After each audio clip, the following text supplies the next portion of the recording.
اس جلسے کی جو شروعات ہے وہ 25 تاریخ سے ہے، 25، 26، 27 کو یہ پورا ہو جائے گا۔ اور سب سے بڑی اس جلسے میں جو خاص بات ہے، اہم بات ہے، وہ یہ ہے کہ حضرت جی مولانا سعد صاحب عالمی تبلیغی امیر مولانا سعد صاحب خود اس میں بذات خود شریک رہیں گے اور لوگوں کو سمبودھت کریں گے، لوگوں کو اسلام کا، دین کا پیغام پہنچائیں گے۔ اور چونکہ اس جلسے میں ٹائم کم ملا ہے،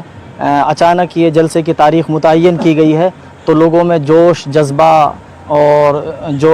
دیکھا جا رہا ہے وہ یقیناً بہت الگ ہے، اور لوگوں کی تیاریاں عروج پر ہیں۔ لوگ کام کرنے کے لیے اپنے کاموں کو پیچھے چھوڑ کر جلسے کی، دینی تبلیغی اجتماع کی کامیابی کے لیے اپنے آپ کو لگائے ہوئے ہیں، مشغول کیے ہوئے ہیں۔ اب سے پہلے یہ 24 گھنٹے کا جلسہ رکھا گیا تھا، جی اچانک 3 دن کا جلسہ۔ جی اس کی وجہ یہ ہے، جو اڈبر میں جلسہ منعقد ہونے والا تھا، اس میں جن جماعتوں کو تشکیل کیا گیا تھا، جو جماعتیں بنائی گئی تھی، انہی جماعتوں کو اللہ کے راستے میں نکالنے کے لیے 24 گھنٹے کا یہ اجتماع منعقد کیا گیا۔ تو لوگوں کا مشورہ ہوا، حضرت جی کے سامنے بات رکھی گئی، تو حضرت نے ایک دن کے بعد یہ فون کے ذریعے یہ اطلاع دی کہ بھئی اس جلسے کو 3 دن کا ہی رکھا جائے،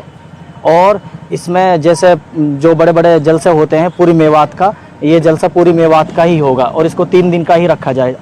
24 گھنٹے کا نہیں۔ تو اڈبر کا جو جلسہ ہے وہ بھی ہوگا یا پھر یہی رہے گا؟ اب اس کو تو نہیں بتا سکتے، چونکہ یہ تو بعد کی چیزیں ہے، ہو سکتا ہے کہ ہو بھی جائے، حضرت جی جیسے مشورہ دیں گے، حضرت جی کی طرف سے جیسے حکم آئے گا انشاءاللہ اسی کے مطابق عمل کیا جائے گا۔ فی الحال تو اس کو مؤخر کر دیا گیا ہے۔ کس طرح کی تیاریاں ہیں، کیا امید ہے، کتنی بھیڑ؟ جی تقریباً دیکھو، اندازہ لگا سکتے ہیں لوگ، جیسے لوگوں میں جوش ہے، جذبہ ہے اور ایک شوق ہے، بلکہ پورا علاقہ،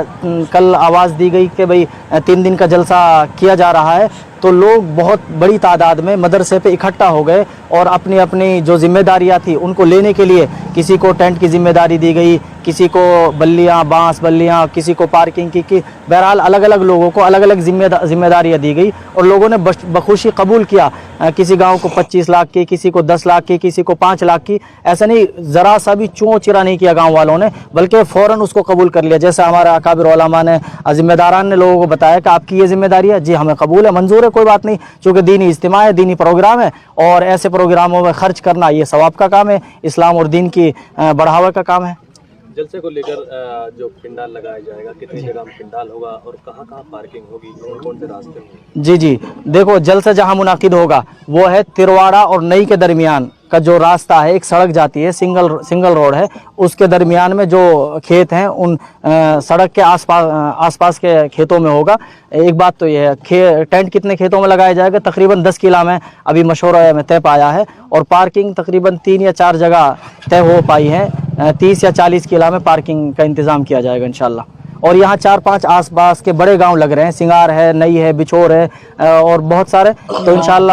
ہتن گاؤں ہے۔ انشاءاللہ